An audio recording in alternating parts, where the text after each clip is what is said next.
એટલે આપણો આ હેતુ છે સંપૂર્ણપણે આ ત્રણ મુદ્દા જે બેનરમાં પણ છે, આ અલ્ટિમેટમ મારા હાથમાં છે, એ અલ્ટિમેટમની અંદર પણ આપણે આ ત્રણ મુદ્દા લીધા છે. ફરીથી હું તમને એ મુદ્દા છે ફરીથી એક વખત યાદ કરાવું.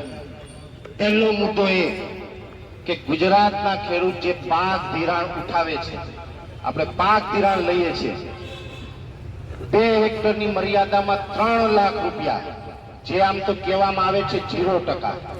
જોકે આની અંદર સિસ્ટમ એવી હોય અને છે કે 0% એટલે કે પહેલા તો જે 3 લાખ રૂપિયા છે એ આપણે એની સમય મર્યાદામાં ભરવા પડે.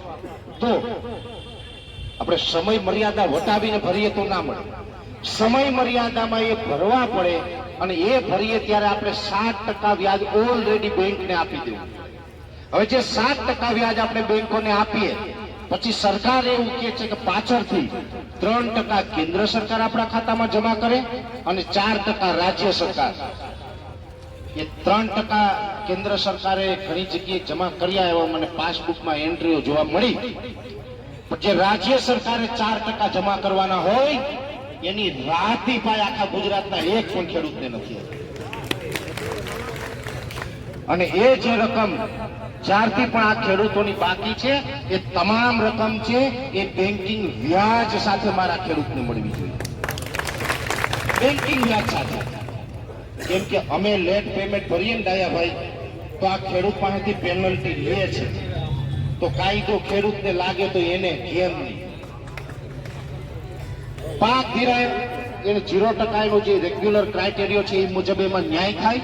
બીજા નંબરની અંદર 3 લાખ રૂપિયા સુધીનું જે પાક ધિરાણ છે એ ગુજરાતના કોઈ પણ જિલ્લામાં હોય કે કોઈ પણ ગામની અંદર ખેડૂત હોય જેણે 3 લાખ રૂપિયા સુધીનું પાક ધિરાણ લીધેલું હોય એ તમામ ખેડૂતનું પાક ધિરાણ સરકાર માફ કરે. આ આપણી માંગણી છે. હવે ઘણા ખેડૂત ભાઈઓ એવા હશે કે જેણે પાક ધિરાણ નથી લીધું, ન લેવા પાછળ પણ ઘણા બધા કારણ હોય. મોટા ભાગે મેં ઘણા એવા કારણ જોયા છે.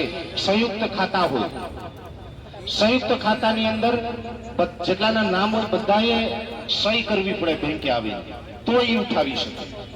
ઘણા ખેડૂત ભાઈઓ એવા છે કે નજીકના સમયની અંદર જેનું અવસાન થયું હોય પછી એની જે વારસાઈ એન્ટ્રીમાં વારસદારોના નામ આવવાના હોય ન આવ્યા હોય, બીજા પણ ઘણા બધા કારણ હોય કે એ કારણસર એની પાક ધિરાણ લીધું નથી. માની લો જો એવા કારણસર પાક ધિરાણ ન લીધું હોય એવા ખેડૂતોને પણ સરકાર 3 લાખની મર્યાદામાં ડાયરેક્ટ એમના ખાતામાં પહોંચાડે.